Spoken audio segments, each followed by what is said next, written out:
Baik teman-teman, terima kasih untuk kerjasamanya sehingga perusahaan kita dapat berdiri sampai sejauh ini. Baik, silakan bagi diri dan kami tepuk tangan.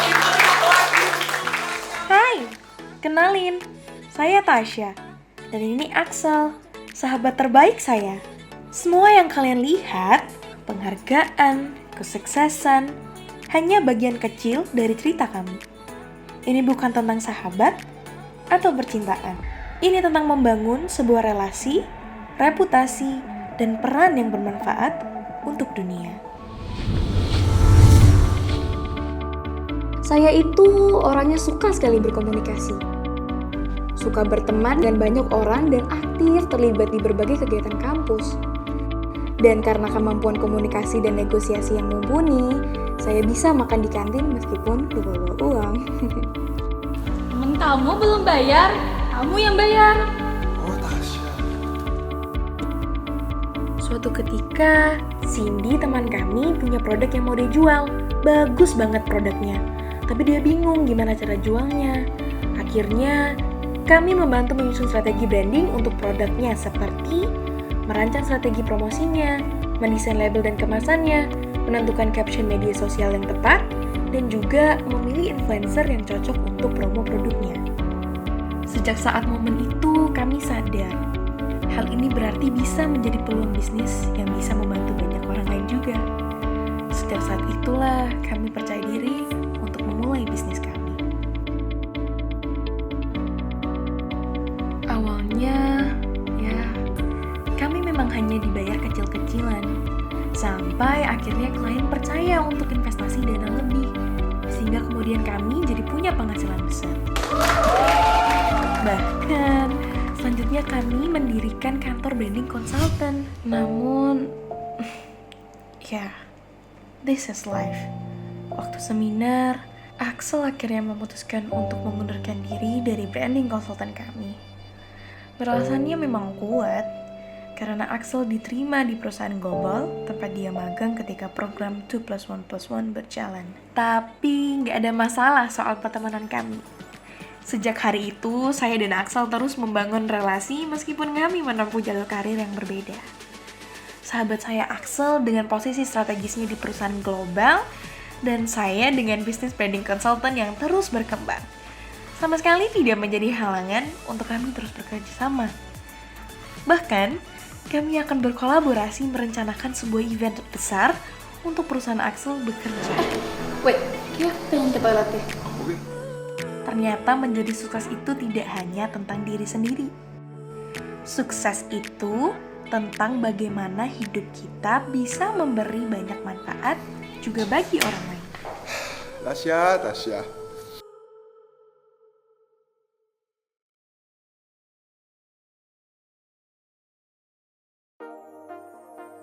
Keren ya, bisa punya startup kayak gini. Impianku bisa jadi seperti mereka. Bisa punya startup yang berdampak buat sekitarnya. Enaknya bikin startup apa ya yang berprospek?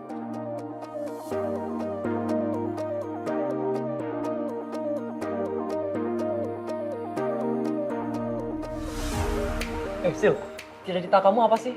Profesional programmer karena aku suka ngoding. Ini Tapi Sylvie, waktu aku ngoding- temanku yang sangat handal dalam membuat software. Berpassion di programming dan sangat berbakat loh. Gimana nih kalau misalkan cita-cita kamu itu bisa aku wujudin nih di mimpi aku? Boleh tahu nggak rencana startup kamu tuh kayak gimana? Dari segi IT memang memungkinkan. Nah tapi kalau dari segi bisnis kayaknya kurang deh. Oh, kita bisa coba tanya Pak Aldiki. Gimana? Oke, ayo. Pak pernah tahu nggak Pak? Pastry and Bakery itu ada jam diskonnya.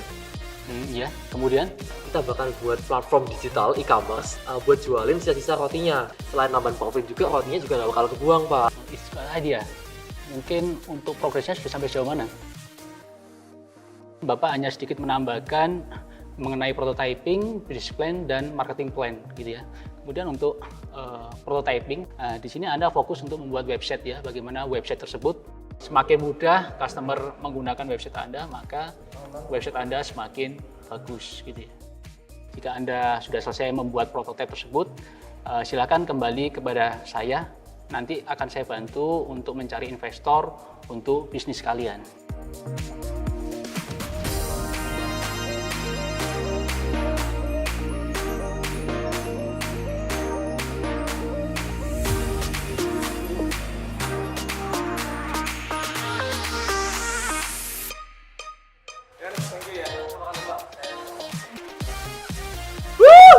Akhirnya Cil. Kita udah bener-bener deket banget nih. Seneng banget gak sih? Astaga.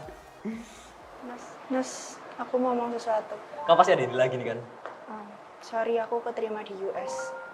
Jadi, nggak bisa bantu kamu lagi. Enggak, kamu bercanda kan? Gak ada namanya kesuksesan tanpa adanya halangan. Sil. Ya, namanya juga bagian dari proses. Yes.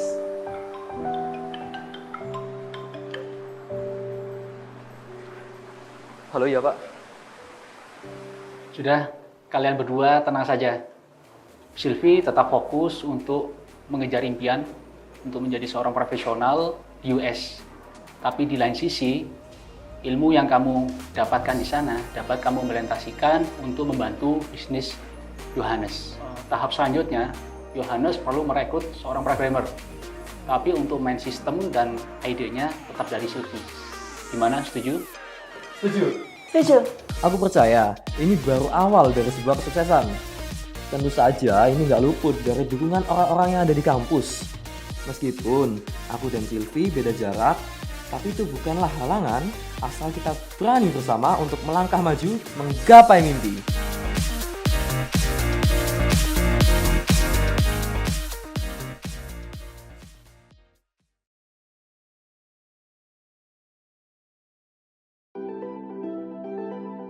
Hai, saya Caca. Dulu waktu SMA, saya ingin menjadi seorang desain interior. Karena saya mempunyai mimpi untuk membuat sebuah tempat di desa saya. Tapi, mimpi saja tidak cukup. Untuk itu, saya perlu belajar lebih banyak lagi tentang desain interior. Saya merasa desain interior itu membuat saya memiliki pengetahuan yang lebih luas. Dari hal tersebut, ide-ide kreatif dapat diwujudkan secara nyata.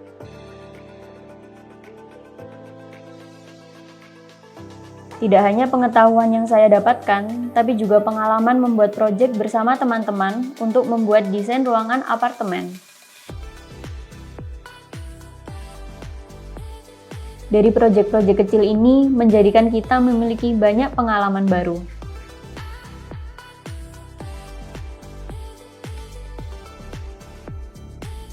Saya pikir mengikuti lomba akan mudah, namun ternyata tidak semudah yang saya bayangkan. Saya ragu apakah bisa memenangkan lomba dengan hanya bermodal pengalaman kecil saja.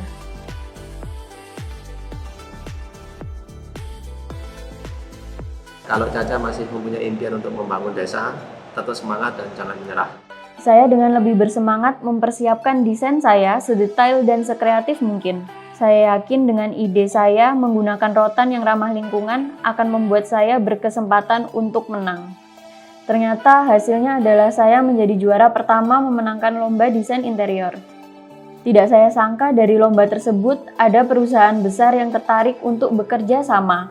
Keberhasilan saya tidak terlepas dari apa yang telah saya dapatkan di sini. Dan sekarang mimpi saya semakin dekat untuk menjadi nyata.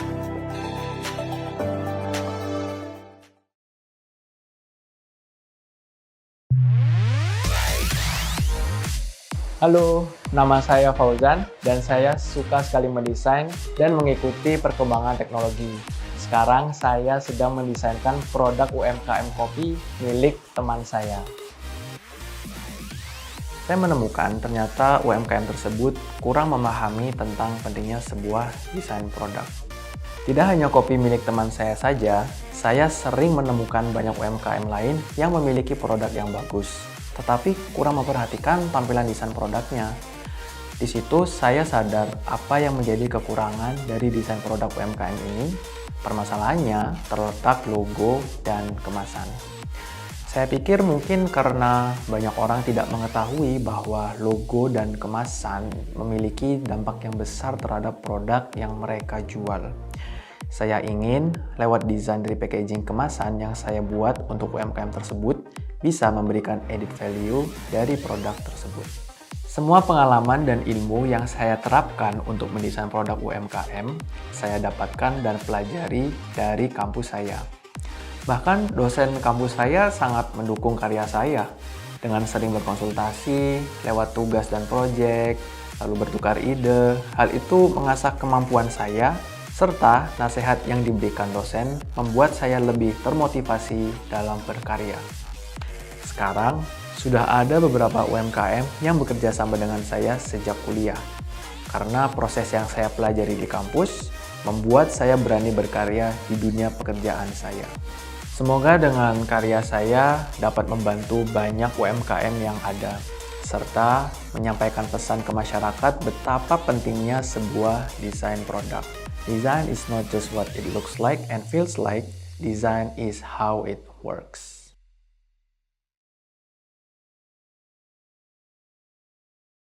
Hai, nama saya Lintang.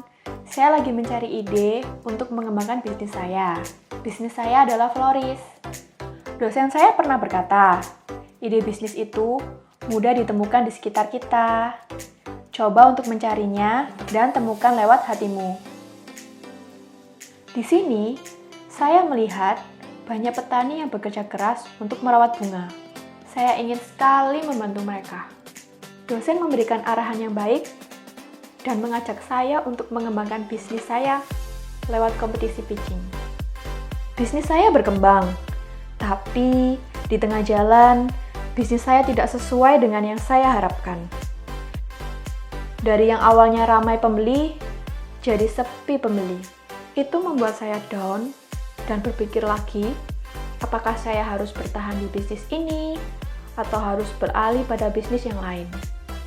Sampai suatu hari, ketika saya mengikuti seminar di kampus saya, pembicara tersebut yang adalah seorang entrepreneur berkata, "Jangan menyerah pada mimpimu, lihatlah tujuan utama bisnis itu. Jika Anda berhenti mencoba, Anda sedang menghentikan mimpimu." Perkataan tersebut membuat saya termotivasi dan berpikir terus-menerus. Dalam kebingungan, dosen saya memberikan saya nasihat dan sebuah solusi. Lalu saya mengikuti saran dan nasihat tersebut. Sekarang, bisnis saya sudah berkembang jauh lebih dari yang saya harapkan. Bahkan, bisa membuka lapangan pekerjaan untuk membantu petani di desa bunga. Dan banyak orang memberikan pujian dan dukungan. Tanpa saya sangka, bisnis saya dilirik oleh orang luar negeri dan mereka mau bekerja sama untuk mengekspor bunga saya ke negara mereka.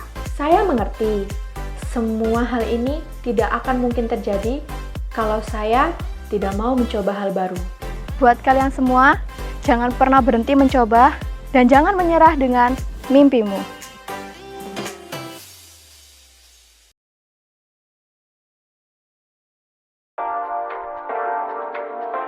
Sebagai makhluk sosial, manusia berkomunikasi dengan berbagai cara untuk menyampaikan pendapat, menyampaikan inspirasi, dan mengekspresi diri. Namun, sejak SMA, saya selalu mendapati kasus miskomunikasi dan hoax.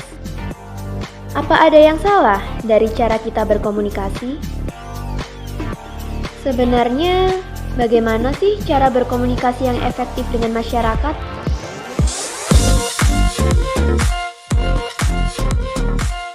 Di program studi Communication, saya mempelajari proses produksi konten dengan fasilitas yang canggih.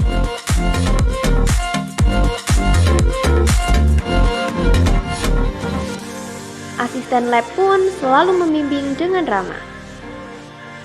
Para dosen juga memiliki pengalaman kemampuan praktis dalam membuat konten dan membangun image di media sosial, sehingga dapat membantu mencapai impian saya. Namun, setelah dijalani, kehidupan content creator tidak semudah yang saya bayangkan. Terdapat banyak hal teknis yang perlu kita perhatikan. Hai. Iya, Pak. Hai, kenapa? Sedih banget kelihatannya. Kenapa? Iya, Pak. Jadi, belakangan ini saya kan buat konten, tapi kayak kurang dapat feedback itu loh, Pak, dari orang. Lingkungan BINUS selalu menginspirasi dan memotivasi saya untuk terus maju serta berkarya demi masa depan.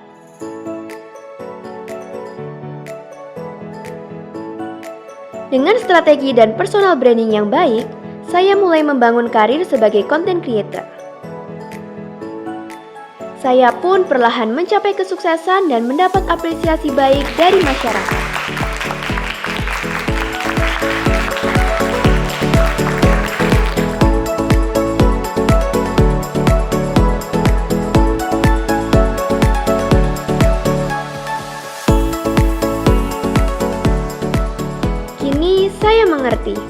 Komunikasi merupakan seni dan skill yang harus dipraktikkan dengan strategi.